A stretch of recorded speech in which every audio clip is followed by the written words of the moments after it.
ก่อนกลับครับอุ้ยมาอีกแล้วทะลุก็ได้เบ็ดอ่อนๆครับ2 ตัวปลาทูฮะอุ้ยขาดอุ้ยเนี่ยปึกมาแล้วอุ้ยตัวใหญ่เว้ยอุ้ยปลาทูแน่ๆนี่ครับสวยงาม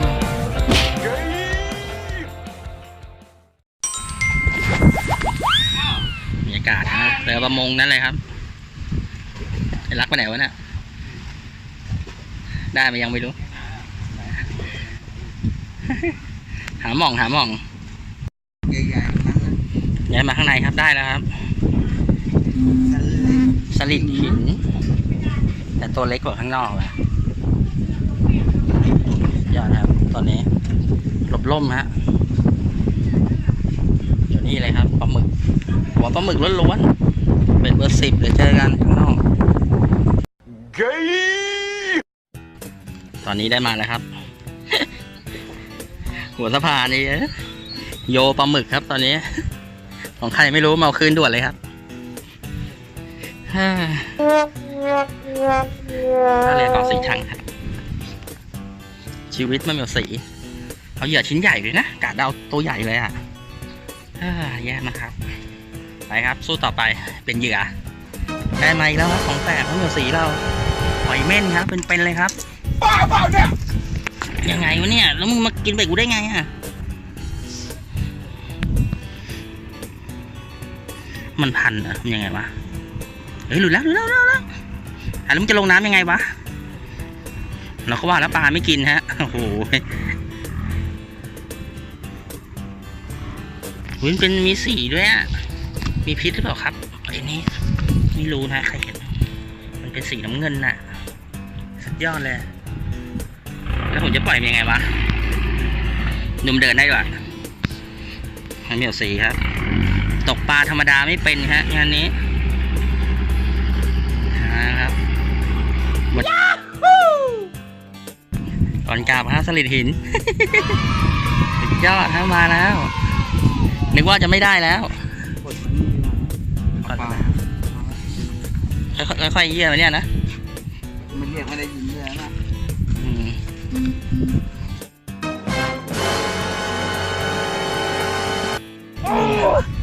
นู่น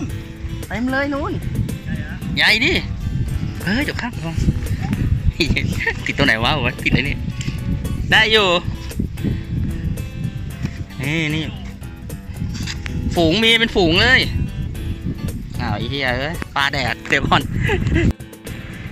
เมื่อกี้ฝูงมาทำไม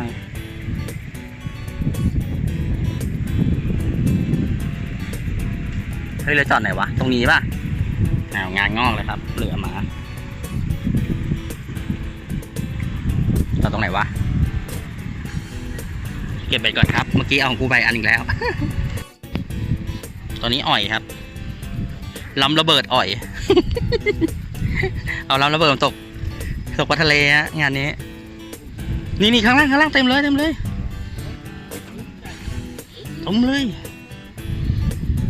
ี๋ยวดูจานรักวัดอุ้ยขาดหนูเร็วดิเต็มเลยครับปลาเฮ้ยเดี๋ยวไม่ทันเต็มเลยอ่ะเอาแหมา สลิดหินครับเยอะมากโอ้ก่อนกลับเล่นเอาขาดเฮ้ยตัวใหญ่มาตัวเล็กก็หนีมันนะโยนเลยนะเอาเลย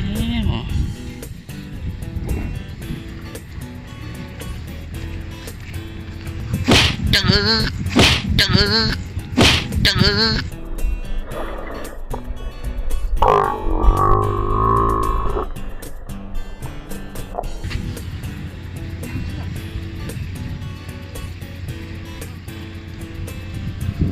นี่ครับสลิดหิน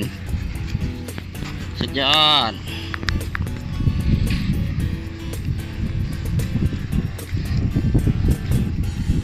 ครับอุ้ยมาอีกแล้วจะนุ่งก็ได้นี่ถอยไปเหยียบเบ็ดอะไรอ่ะเดี๋ยวเอาเบ็ดกูหลบก่อน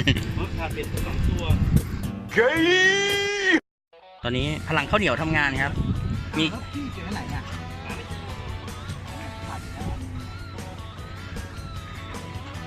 นี่ตรงเชือกมันกินเสร็จมันเข้านี่เลยเว้ยมันเข้าใต้นี้เลย ถ้าแกไม่โยนยังไม่ได้แน่เลยอุ้ย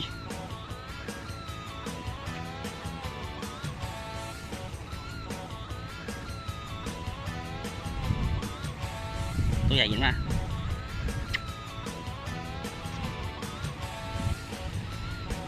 เบ็ดอ่อนๆครับ2 ตัวปลาทูฮะ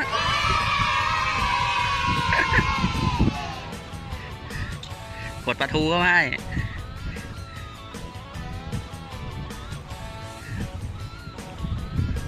จานุนจะวืดหรือเปล่าอะไรของเขาเนี่ย อะไรอ่ะ ครับไม่ได้โกงนะครับ ทำไมครับกินเข้าปาก เข้าปากครับ เอาเปล่า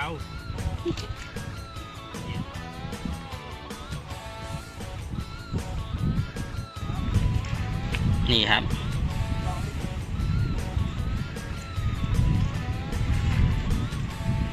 ไม่มาแล้วเนี่ยหย่อนข้างหน้าเนี่ยเลยเอาแ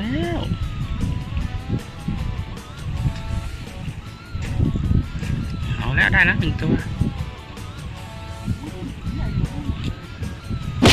อุ้ยขาดดูเร็วหูตัวเบลอเลยฝูงใหญ่อยู่นี่ครับจะไปตกฝูงตัวเล็ก ยอดมากครับมันกินเสร็จแล้วมันเข้านี่เลยนะกินเสร็จเข้าใต้นี้เลยอะต่อเนื่องเนี่ยรักนี่ขึ้นมาเนี่ยปลาอะไรตัวขาวเท่านี้แหละ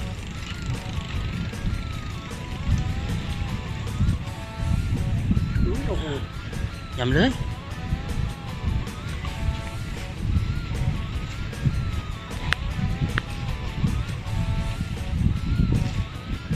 ได้เว้ยนึงได้เว้ย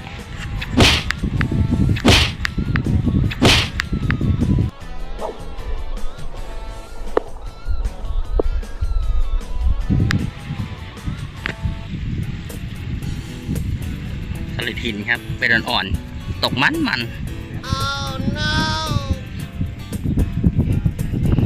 ว่าจะกลับ เรียกตั้งแต่แรกเลย เรียกแล้วไม่มาจะปลาใหญ่อะ ปลาใหญ่ไม่มี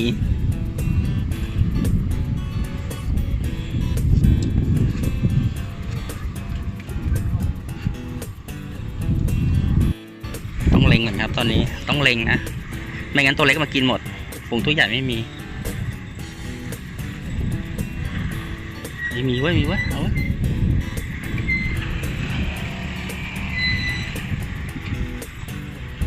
โอ้โหเนี่ยค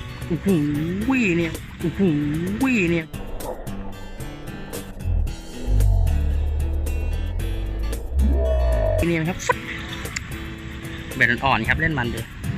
เงี้ยว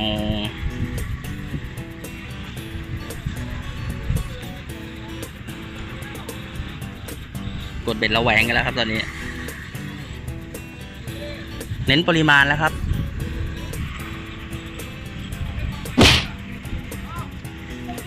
ไม่ได้ดูเลยหรือว่าตัวเล็กสุดยอดครับตอนนี้อ่อยครับอ่อยเหยื่อเดี๋ยวตัวใหญ่ออกมาครับตัวใหญ่มีอยู่ใต้ล่างนกไม่ใช่เรื่องของนกนะเนี่ยตอนนี้โยนห่างจากตัวเล็กแล้วลูกปลาเยอะมากปึก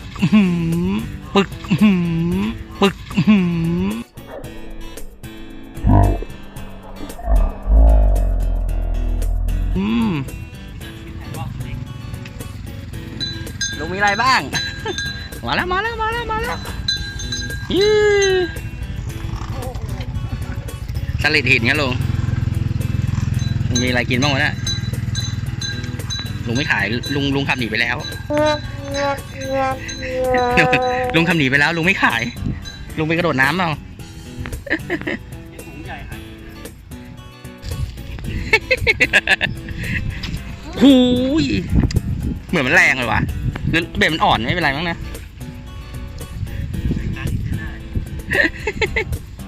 วัดโหดมากวัดสายขาดหมด สายมันเล็กหมดเบนนรกกันแล้ว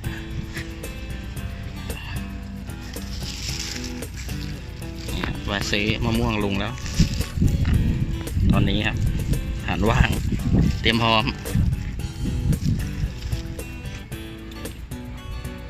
ตอนนี้แผนใหม่คือโยนหนีลูกปลาครับ ไม่งั้นแม่งเหลือแต่ฟอสซิลเหลือแต่กระดูกไว้ตัวใหญ่ รอครับ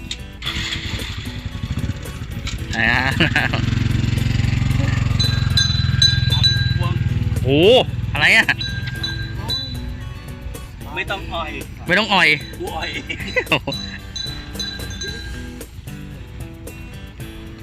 โยนหนีปลาเป็นพวงลงไปแล้วโหดว่ะไม่หนูต้องใส่ตะกั่วได้ป่ะไม่ใส่อ่ะ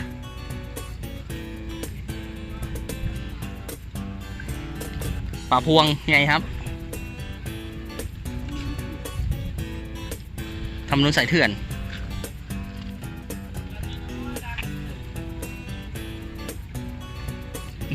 มาแล้วเฮ้ยเล้งเหรอเอาไม่ใช่สลิดหินมาแล้วมีปลาหมอหินไหมฮะ ได้แต่สลิดหินนะตอนนี้ปลาหมอหินยังไม่มีนะครับ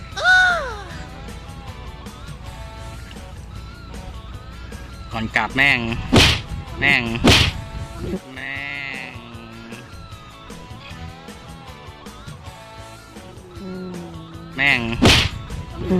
อุ้ยตัวใหญ่เว้ยดูปลายคันนะครับตอนนี้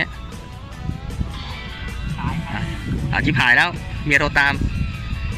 งานงอกเลยครับตอนนี้ครับโอเค งานเข้าเมียโทร เมียโทรปิดเครื่องเลยปิดเครื่อง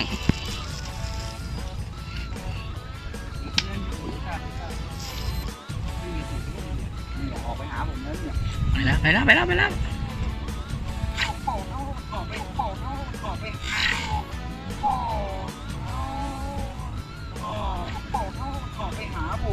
โอ้โห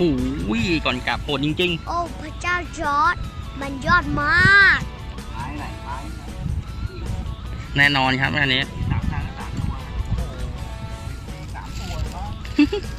โหดครับโหดนูนปลาพวงดูปลาไหมปลา5 ตัวครับโยนไป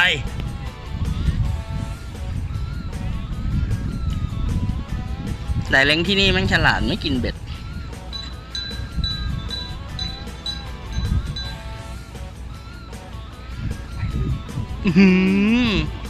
มันไปไกลจังวะ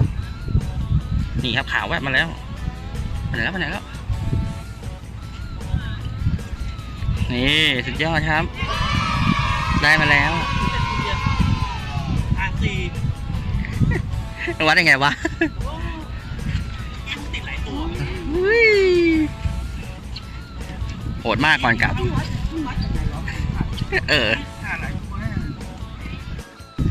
โชว์สักตัวครับ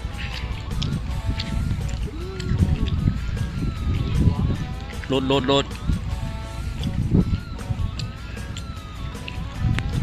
ปลาฉลาดไว้ฮะโยนมะม่วงไปไม่มากินเลยลุมมะม่วง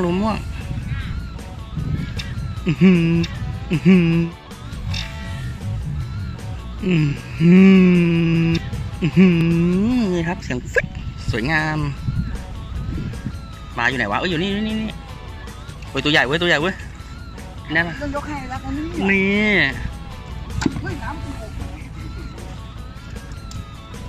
ตัวใหญ่ครับไซส์ใหญ่ครับ ไซโลไม่ได้ไซนี้กว่าเอา มินิตัวใหญ่อยู่ฝ่ามืออ่ะ ยิ่งใหญ่ฝักกว่าฝ่ามืออีกยังไงมันมาลุมนี่แล้วลุมมะม่วงแล้วข้าวเหนียวไอ้นู่นเนี่ย พลังข้าวเหนียวค่อยๆโยน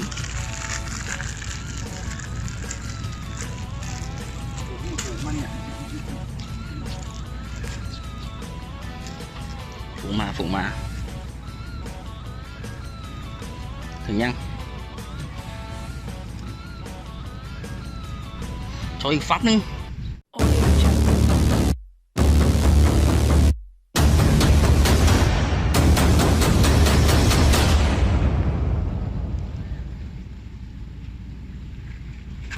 อุ้ยหักอุ้ยหักอุ้ย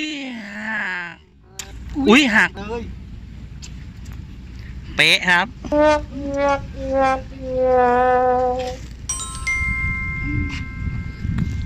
หักไปเรียบร้อย1 ลายฟังต่อเราจะให้มันไปไหนนี่ครับคนเขาตกปลากันนี่ครับเจอผมครับข้าวเหนียวฮะต้องใช้พลังข้าวเหนียวจัดการผูกเบ็ดกันหมดแล้วครับวัดกันเบ็ดขาดกระจายฮะตอนนี้ครับเดี๋ยวเราคนเดียวเราจัดการให้เบ็ดพวงเลยแล้วครับจานูนไม่ยอมแพ้ฮะเอาไอ้สัตว์เลยล่วงอุ้ยเอ้าอุ้ยเอ้าอุ้ยเอ้า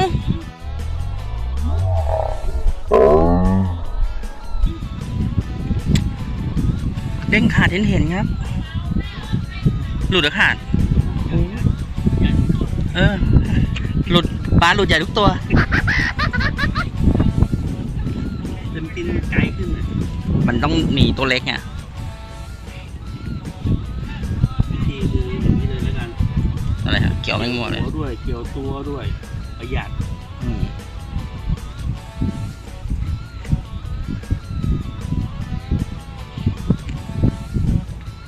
เห็นรักมาพอดีเหยื่อหมด นี่แล้วเด็กครึ่งตัวได้ป่ะ ได้นะ เด็กครึ่งตัวมาแล้วครับ แก๊งปลาพวงข่อยรักเซ็งกว่า รักขาด หักเลยอ่ะ หักปลายอ่ะ แรงเรื่องมันปลายไกลด้วย เหรอ แล้วช่วงเราวัดอ่ะ อ๋อมันพันปลายอ่ะ แล้วเราวัด หัก ไง เลยกึ๊บเดียวน่ะสักพันน่ะ มันพันแล้วเราวัดไง เท่ากับแรงปลาดึงไปรัดให้นั่นอีก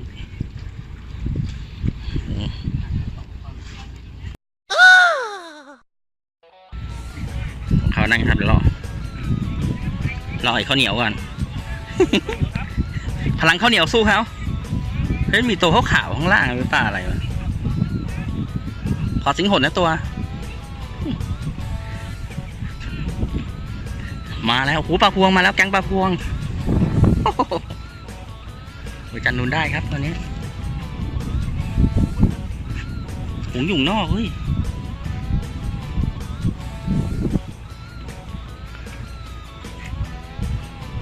ดูรักปลาพวงมั้ง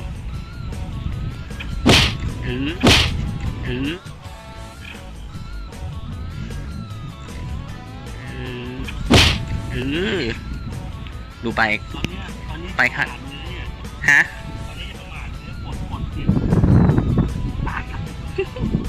มาแล้วมาใกล้แล้วโยนมะม่วงอีก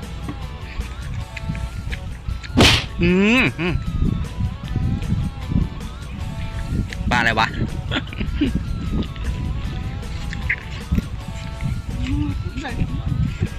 โยนตัวเล็กไม่มีด้วยเนี่ย ไปเลยตัวออกนอกผมได้เลย 2 ตัววะถูกแล้วคือ2 ตัวไอ้ปลาทู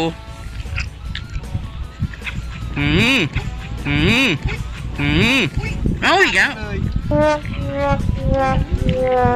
ส่งเที่ยวอะ เดี๋ยวผมสนุกคนเดียวนะ เหลือ2 ตัวเว้ย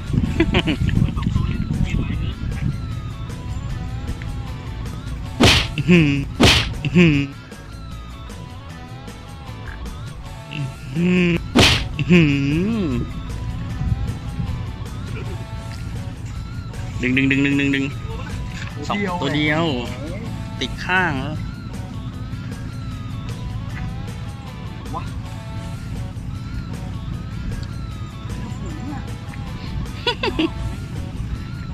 มันอยู่ข้างนอก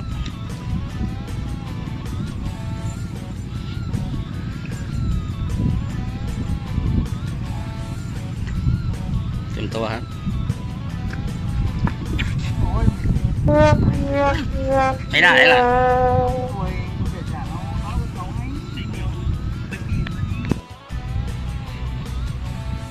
ไม่เข้าเว้ย ไม่เข้าเว้ย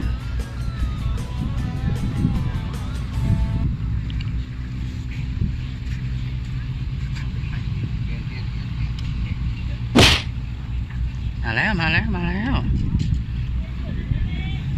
อาจารย์นูมาแซงตอนหลังเลยอุ้ยฝูงเบลอเลย เปลี่ยนไม่ได้ สลิดหินครับตอนนี้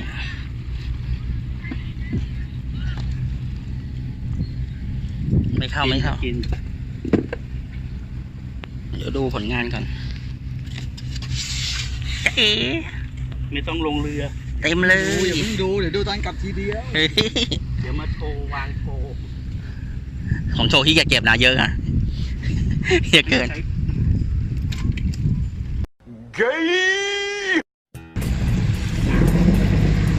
ไปกันแล้วครับเรือประมง บันเทิงมากครับวันนี้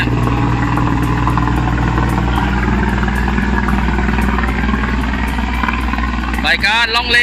ยูฮูตอนนี้เปลี่ยนตัวเบ็ดกันแล้วครับ ตัวเบ็ดขาดหมดแล้ววัดโหดกันมากเหยื่อจะหมดแล้วครับตอนนี้จะได้เวลา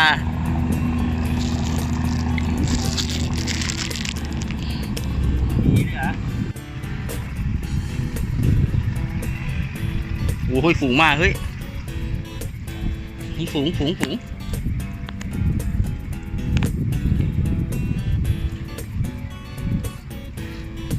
หลุมแล้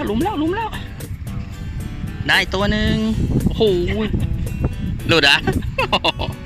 อะไร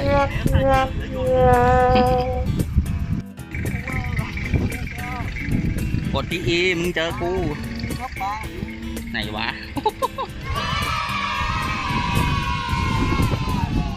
ปะทูจะนู่นยังไง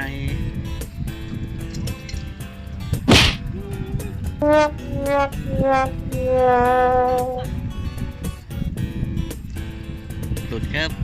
เรามาดูปลาทูกันดีกว่า เจอเบ็ดระแวงแล้วครับตอนนี้ครับ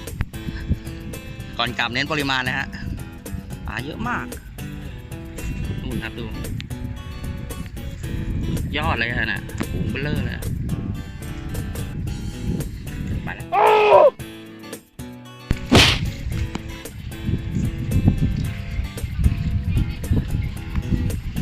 สลิดหินตอนนี้ดูฝูงฮะฝูงเยอะมาก เห็นป่ะไม่รู้แสงสะท้อนอยู่พลังข้าวเหนียวเดี๋ยวเราก็ทำหน้าที่โยน ท้ายเดี๋ยวก็มีประโยชน์ เดี๋ยวน้องต้องทำหน้าที่โยนข้าวเหนียวแล้วกัน เฮ้ยเดี๋ยวไปโยนหลักได้เป็นตัวแล้ว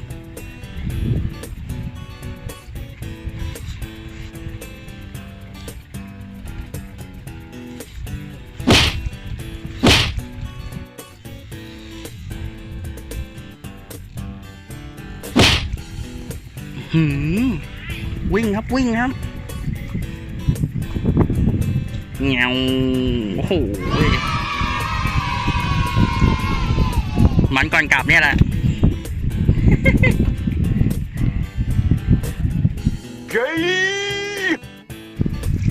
อุ้ยถ่ายตอนไม่ได้ ฝูงได้ตัวเดียวอ้าวดูดิโอ้โห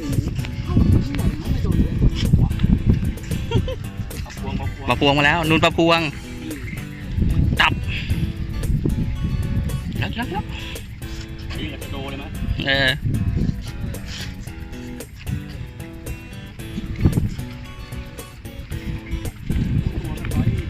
ตัวมันเล็กอ่ะ มันไม่เหมือนไ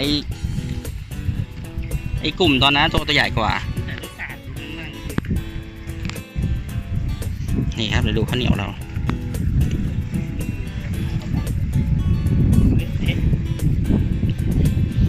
เฮ้ยตัวมันเล็กลงว่ะ ไม่มันน่าจะอยู่ข้างล่างส่งไปไกลๆแล้วให้มันอ้อมลง อ๋อมันไม่ลง มันไม่ลงอะนะ มาแล้วนะเอาโชว์หน่อย โชว์หน่อย โชว์ท่านผู้ดูหน่อย นี่ นี่ นี่ นี่ ดูไปคันกระดิกกระดิก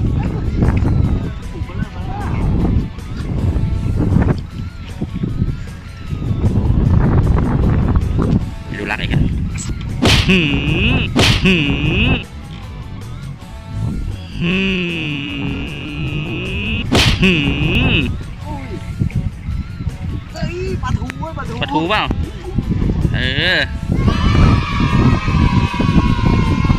จอยครับตอนนี้ พลังข้าวเหนียวไปอ้อยต่อ นี่ มาแล้วยังไงปับปับปับปับปับปับปับ ทะลักมันคงทะลักมันคงทะลักมันคง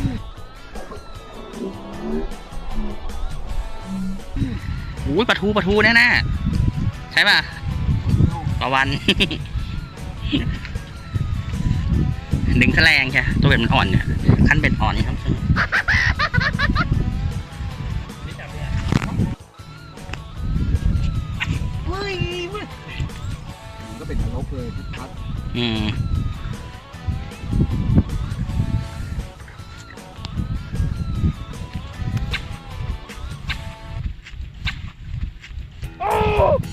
ดันดิ๊กดิ๊กดิ๊กดิ๊กดิ๊กดิ๊กดิ๊ก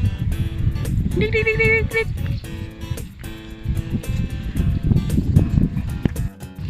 มาจนได้ครับปลาทูโหถ่ายไม่ทัน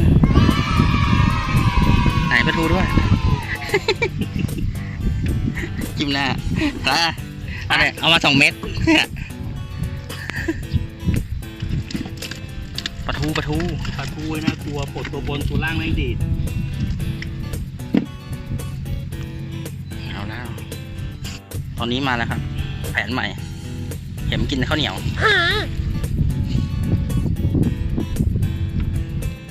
มาไหม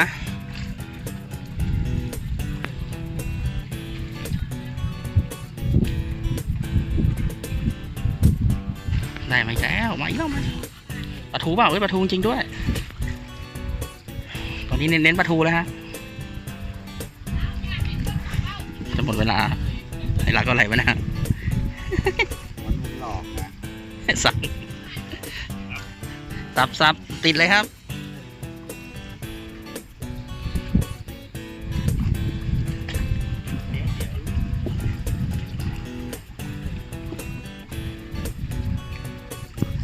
สับแล้วผมตอนนี้ได้เวลากลับบ้านนะครับ ดูผลงานก่อน ได้เยอะเหรอวะ อุ้ย โอ้พระเจ้าจอร์ด ของอัด มัน ด้วย ยอดมาก เดี๋ยวต้องซื้อน้ำแข็งที่นู่นข้างหน้าเต็มอ่ะ ไม่ต้องน้ำแข็งอัดเราเนี่ยเย็นอยู่ จะบาไม่ตายมันต้องน็อกเลยใช่ไหมถึงหดในตัวเดียวไปไหนละ มีสีขนที่ตัวหลบมาได้ไง ยังไง นี่ ตัวนี้ใหญ่นะ สวยด้วย เหมือนปลาทูอะนะ อาหารแข็ง หนูก็นั่ง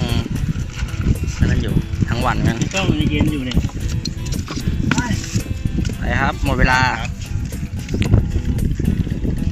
ก็แบกมาเลยนะ โอ้โห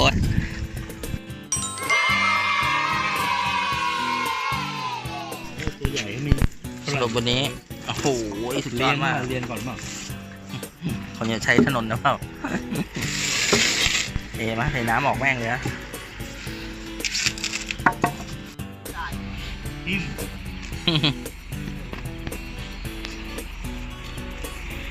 เยอะอะ ตัววันนี้ได้เพียบครับ นี่ไปที่นี่ไป อยู่ไหนไม่รู้อ่ะไม่ได้เก็บหรอสรุปวันนี้ทะเลหินเราสุดยอดมาก มีตัวลายๆด้วยตัวอะไรวะ วันนี้ได้เยอะมากครับทะเลหิน หมายนี้สลิดหินทั้งด้านไม่มีอย่างอื่นปนเลย มี มีแต่เราไม่ได้อะ นี่ไง อ๋อสิงขนตัวเก็บไว้หรือเปล่าเอามาหรือเปล่า มาดิ ยังไงก็อย่าลืมติดตามนะมันมีสีฟิชชิ่งเวตี้ครับนี่ครับ รู้ไม่อยากล้วงเลย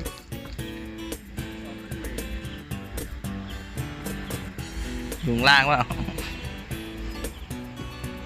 นี่ครับได้กี่ตัวแล้วก็ไม่รู้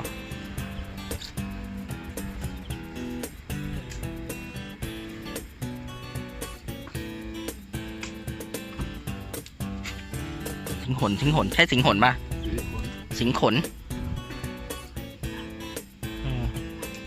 ปลาเลยแม่งเยอะจำไม่ถูกแล้ว เยอะนะ นี่ครับ มีตามขนด้วย ใครจะตกได้ปะ ถือขน โดนตกได้อะใครตกได้ ไอ้ที่เดินมาพอดีอะ นี่ครับทีมงานโอ้ได้เยอะอ่ะ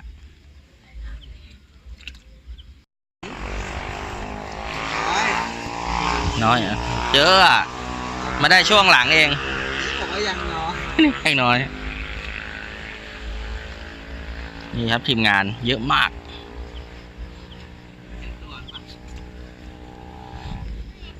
แม่งถึง100แน่เลยฮะ มันเหมือนปลาไอ้นี่เลยว่ะเรียกปลาอะไรวะ สมอ ปลาหมอคู ปลาหมอโคปลานินบ้าเนี่ย ปลาหมอนินอะไรเงี้ยคล้ายๆเลย